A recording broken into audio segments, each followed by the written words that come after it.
Tonga soa indray tao amin'ny basket academy fandarana iray anarahanao ny vaovao mombamomba basket eto Madagasikara. Zao ary isika dia anaraka ny sommaire avy hatrany. Ny toy ny championnat section Tanaville fanadihadiana momba ny commission médicale malagasy amin'ny afrobasket portrait Pao Melo Anthony débat aiza ho aiza ny niveau any entraîneur eto Madagasikara amin'izao fotoana izao.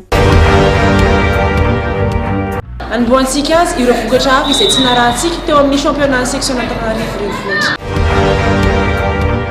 Mbola ny fifaninanana eo anivon'ny section Antananarivo renivohitra no arahintsika anio. Izay mitohy foana etsy amin'ny kianja ivelan'ny Mahamasina lalao arahintsika ny teo amin'ny U18 filles ny fandonan'ny fandrefiala sy ny imbitwall. Lalao izay avy hatrany dia noraisin'ny fandrefiala tamin'ny tandrony.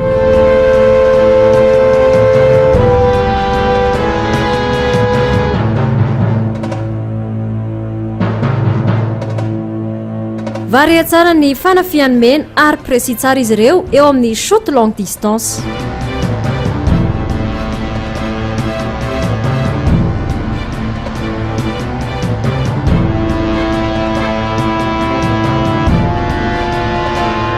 Ny tena loza aza dia efficace koa ivola eo amin'ny pénétration.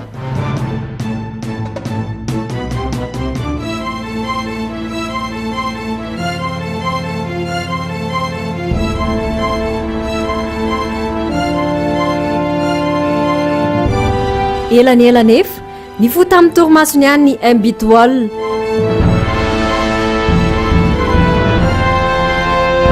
Miverina ny tsikitsiky ary tamana sangy manamafy ny fiarovany fandrefiala.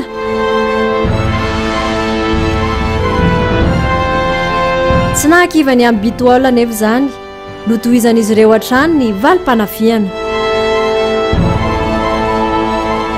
Ny ahenjana amin'izay ary ny agressivité teny ambony kianja.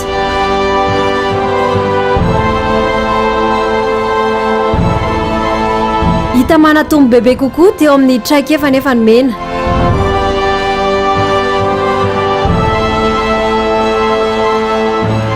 Misesy amin'izay ary ny totoafy sy ny combinaison.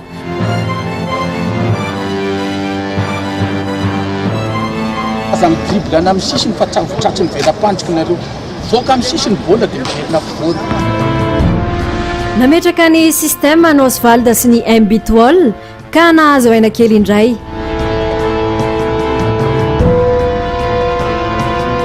Saingy tsapa nasika loatra ivola sy ny fandrefiala tamin'ity lalao ity.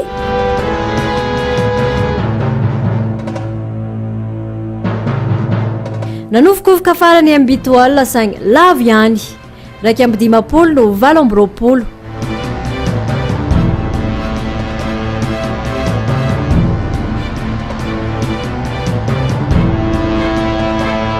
Teo amin'ny vokatra hafa nandresy ny FBC teo amin'ny U20 vehivavy, COSFA ihany koa teo amin'ny U16 vehivavy.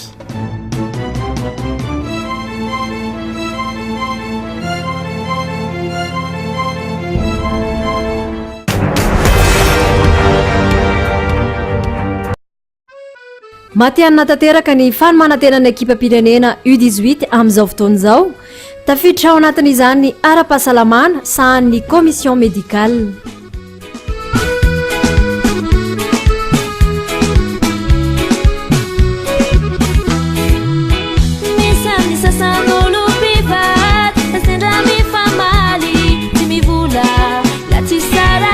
Amin'ny tena moa zany dia zany no miandraikitra ny ara-pahasalamana ndraiky tovolahy U18 tsika izay andray anjara amin'ny afrobasket tsy atao eto Antananarivo amin'ny volana izao.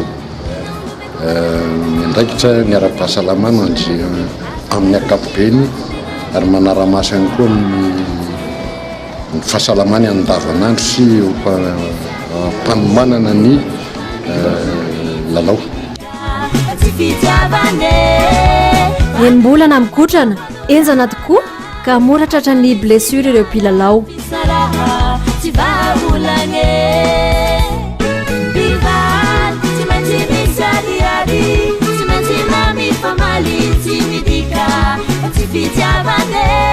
Misoritra hoe mahazo an-zareo fa ao aloha ny aro zanana tsy maintsy misy iny fa ny donadona sy ny ratrakely ohatra ny entorse zay zany no tena betsaka matetika zany mahazo an'reto zatovolatsika reto. Ninninona nefa miseho dia efa miomanatra ny commission médicale.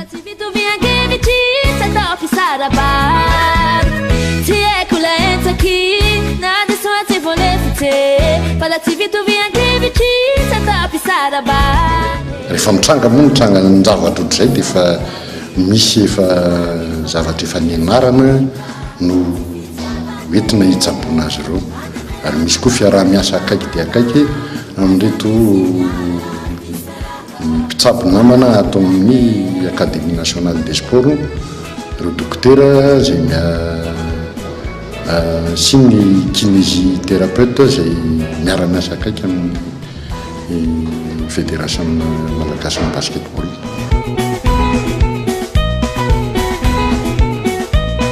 Tsy ho vitany eo anivon'ny ekipa pirenena ihany nefa ny commission médicale fa amin'ny fikarakarana ny afrobasket amin'ny akapobeany.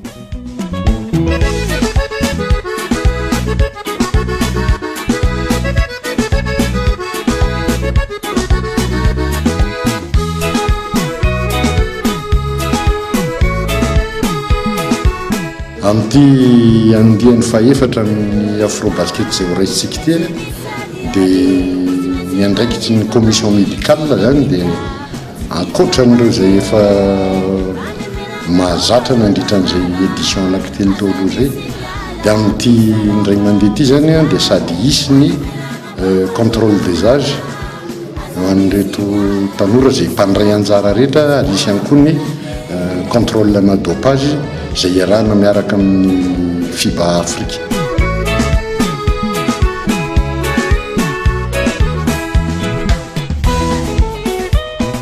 Beny andraikitra miandry ny commission ary manana fanamby ny ampiseho fa manana ny maha-izy azy ny fitsaboana sy ny fahaiza-manao eto Madagasikara.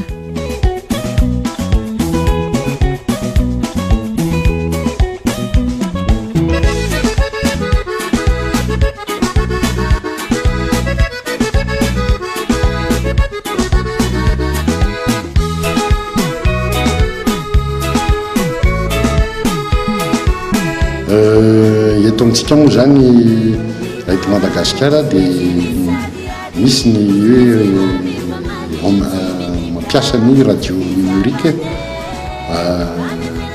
ary misy koa eto nefa ny zay araky ny fanirininy ao amin'ny FIBA moa zany dia mety ho IRM mihitsy no atao, any hoe avoavo lenta kokoa noho ny radio numérique zay fanaotsika hatramin'ireny tamin'ireny afrobasket 8-16 reny. Ny portreantsika androany mpilalao avy amin'ny COSFA U18 tsisa fa ipao.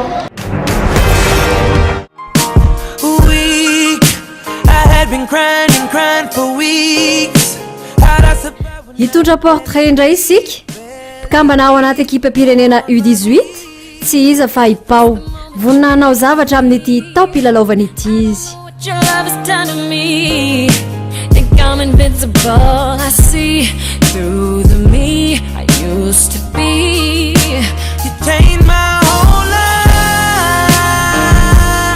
Saison ty dia nitanjona ho anahy dia champion d'Afrique amin'ny équipe nationale, dia raha amin'ny club dia champion de Mata.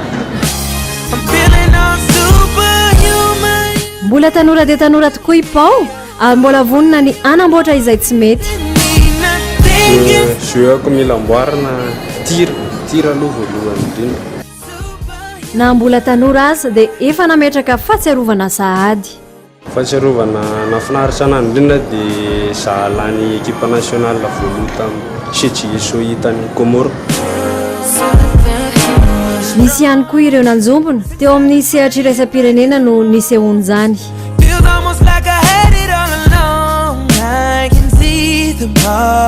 Ratsy indrindra ngamba tsisy ratsy indrindra fa hoe napalahelo fotsiny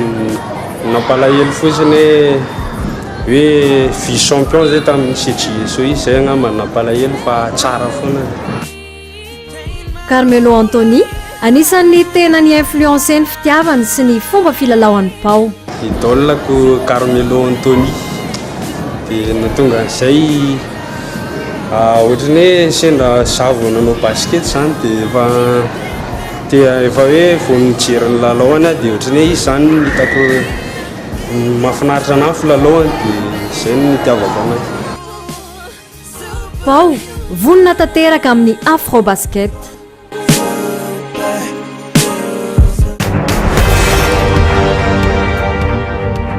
Ny départantsika androany kosa aiza niveau ny entraîneur eto Madagasikara amin'izao fotoana.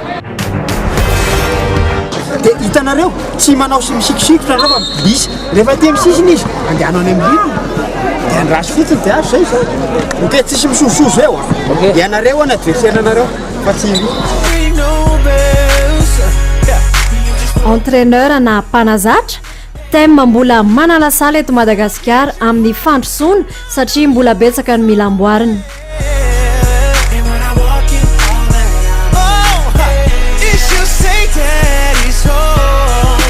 ny tiampy dia ny fianarana ny fototra amin'ny baskety izany hoe ny base izay moa ny ahafantarantsika azy ka ny tokony ho izy izany ny ankizy tokony ampianarana base ampianarana amin'ny dribble mipasy mitira fa ny entraîneur sasany misy manadino an'io faharoa manarak'izay koa izay entraîneur misy tsy mahatsapa hoe alohan'ny maha compétition azy ny baskety kilalao ka mila milalao ny ankizy mila mahazo tsirony izy zany amin'ny lalao atao raha izay zavatra izay ny tanteraka angamba tsisy antony tsy ampandroso ny baskety. Kinanao interception na baolina za manao interception vao eo no teny tery ananina tery liko ndana mihetsika rehefa ao ambany eo leka sy tomy lavitra be rio dia mivoaka le pivot dia malalaka liko.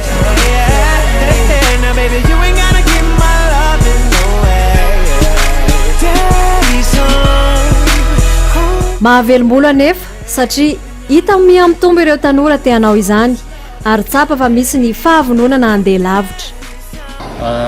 Izay aloha hoe lafin'ny technicien moa za arbitre fa fijeriko fotsiny en tant que arbitre aloha zany tokony misy fofanana tsy misy fofana maromaro ataony hoe tokony mba manasika andreo le entraîneur zay mba tsy nanasika mba hitovino zareo samy entraîneur mba hampandrosiko bebe kokoa an'ity taranja malalatsika ty. Tsisy afa-tsy ny fanofanana sy ny fianarana zay ihany dia mba mila tia karokaroka koa ny mpanazatra eny amin'ny internet mijery match any ivelany ohatran'izany azo atao.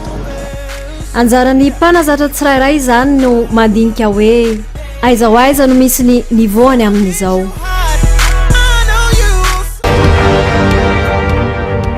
Misaotra anao nanaraka ny basket academy hatramin'ny farany izao antsika dia nanaraka ny Afrobasket.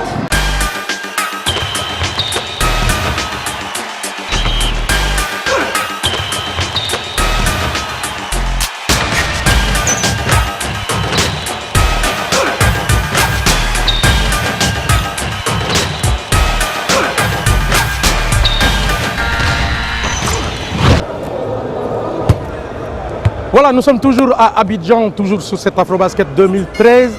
Nous allons maintenant vous proposer les demi-finales qui vont opposer l'Égypte au Sénégal et surtout la Côte d'Ivoire qui sera aux prises avec les Palancas Negras d'Angola. C'est parti pour les résumés. La première demi-finale de cette 27e édition de l'Afrobasket Abidjan 2013 oppose l'Égypte au Sénégal. On se rappelle que les deux équipes qui partageaient la même poule A au tour préliminaire avaient vu la victoire des Lions de la Teranga de 2 points, 92 à 90. Cette demi-finale constituait donc un remake avec des Sénégalais en vert et des Égyptiens en blanc. Tout de suite, les Pharaons vont prendre la mesure en s'imposant de 5 points, 20-15 dès le premier quart-temps. Un homme survole les débats, l'intérieur égyptien Assem Marei. Il réussira à la fin de la rencontre meilleur marqueur avec 22 points. Côté Lion du Sénégal, on pêche au niveau de la rotation défensive, mais aussi et surtout dans les tirs extérieurs. Pourtant, les Sénégalais remportent le deuxième quart-temps d'un seul petit point, 9 à 8. Mi-temps 28-24 pour les Pharaons d'Égypte dans un match défensif et pauvre dans l'adresse au tir. Au retour des vestiaires, les Sénégalais semblent avoir trouvé la solution pour l'emporter, durcir leur défense. Ils remportent le troisième quart-temps d'1 point, 15-14, et ne sont plus menés que de 3 points, 42-39. Débute alors le show Assem Marais, qui va surclasser les intérieurs sénégalais au rebond avec 17 points à son actif, permettant à son équipe de remporter le dernier quart-temps 28-24.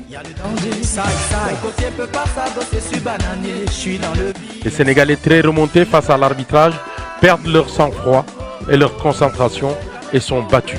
Score final 70-63. L'Égypte se qualifie pour la finale et obtient par la même occasion son ticket pour le prochain championnat du monde en Espagne. La joie dans le camp des Pharaons est immense.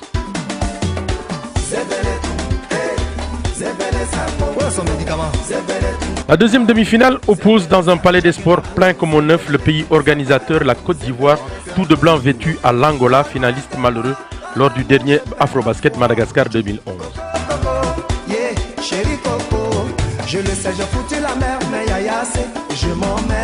L'Angola commence fort avec Carlos Moraes, auteur de 2 paniers successifs. Alors côté ivoirien, on prend un temps mort pour tout corriger.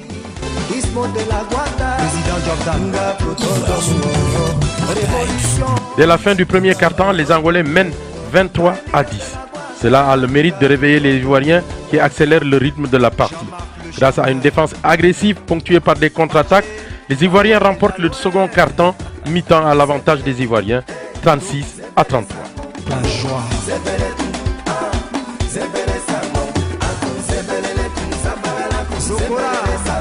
À la reprise, les Angolais sont sereins et avec beaucoup de sang-froid, laissent passer l'orage. Les Palancas Negras, devant un public abasourdi, remportent la troisième période, 21-10. Les Angolais, forts de leur expérience et avec un Régimour à la main chaude, vont gérer leur avance. C'en est fini pour les Ivoiriens qui perdent le match 66-59. Carlos Moraes et Régimour, avec chacun 13 points, ont été les bourreaux des Ivoiriens. Ouais, Tibéri, le maire de Paris. Annie, pardon.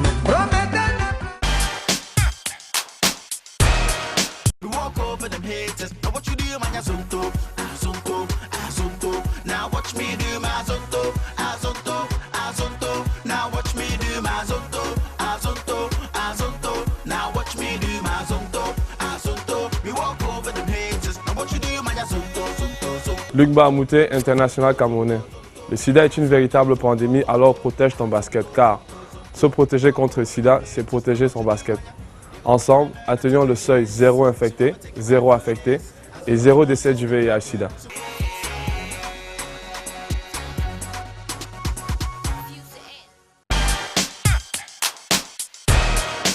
Dans quelques instants, la finale de l'Afrobasket 2013 va opposer l'Égypte aux Palancas Negras d'Angola.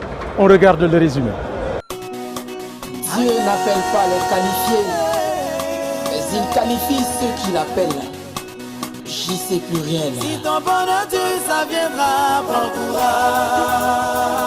La prophétie s'accomplira certainement. For yere oui, et puis yere jija, toi ou t'es t'es malo.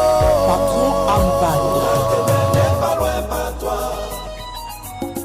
Demain n'est pas loin par toi. Président Tchaganaboué. Demain n'est pas loin par toi. Courage, demain n'est pas loin par toi. Tous ceux qui cherchent il y a de l'espoir. Devant les échecs de la vie, Serge militamment l'ennemi. Aujourd'hui tout est difficile, mais les larmes ne servent qu'à donner la force pour pleurer.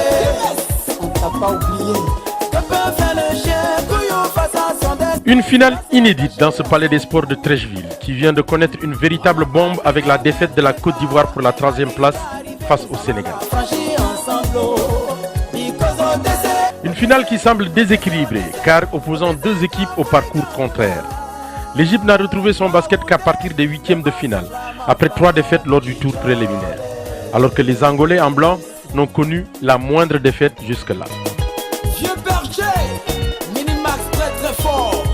Les Pharaons vont tout de suite mener à la grande joie de leurs supporters.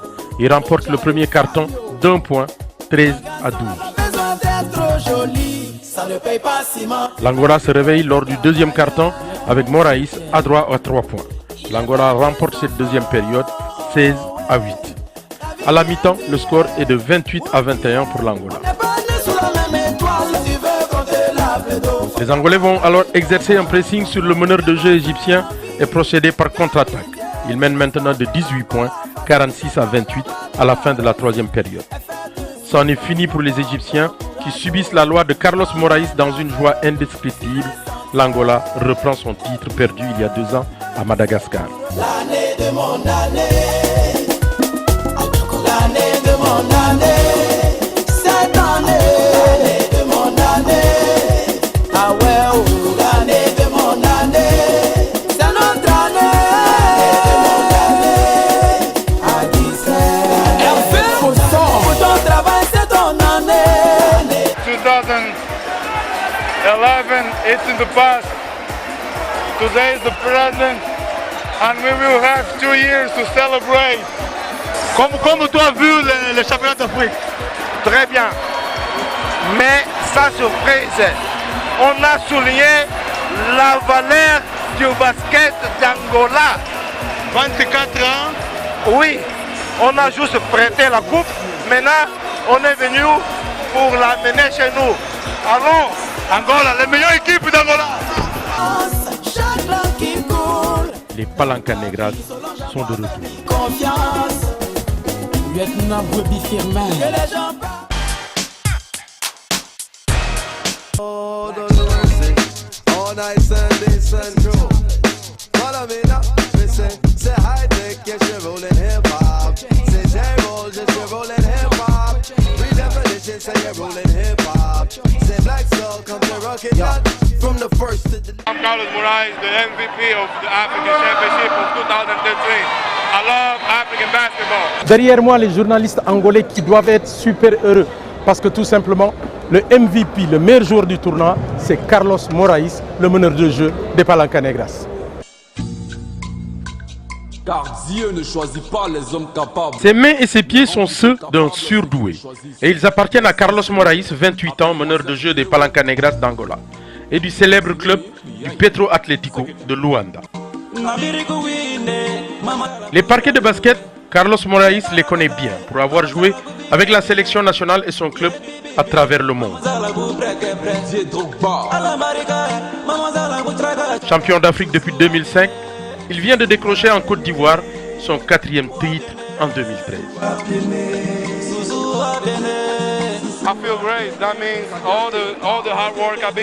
Je suis content car tout le travail que j'ai abattu est récompensé et je remercie le Seigneur.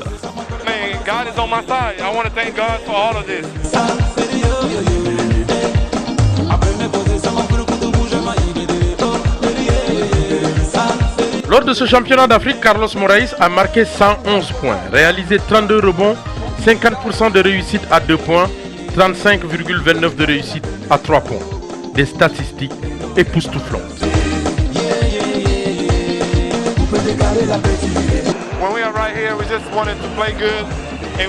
À notre arrivée ici, je voulais faire du beau jeu et gagner le titre. Et là, MVP, c'est juste un bonus et je suis content. Mais c'est pas à moi tout seul que revient le mérite, car je l'ai eu grâce à mes coéquipiers. Voilà pourquoi je tiens à les remercier.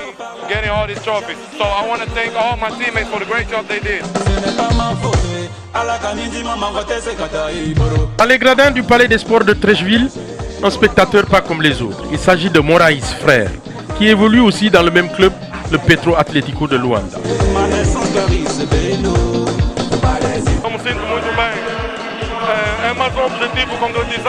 Je suis très heureux car l'objectif a été atteint en quittant la maison.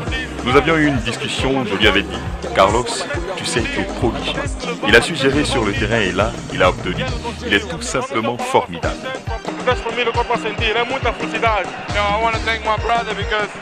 Je remercie mon frère pour tout le soutien qu'il m'apporte. Nous travaillons et il m'aide à m'améliorer.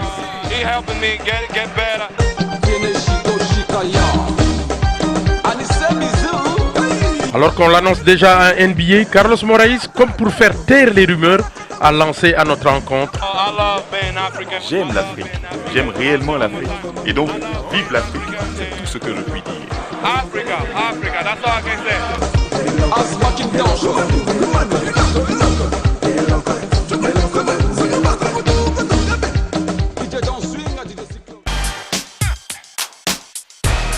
Voilà, Afrobasket, c'est fini sur ce 11e titre des Palanca Negras d'Angola qui l'ont remporté face à l'Égypte. On se retrouve pour une autre émission, mais cette fois-ci, ce sera peut-être à Maputo et très certainement aussi à Maputo pour les dames. Allez, ciao.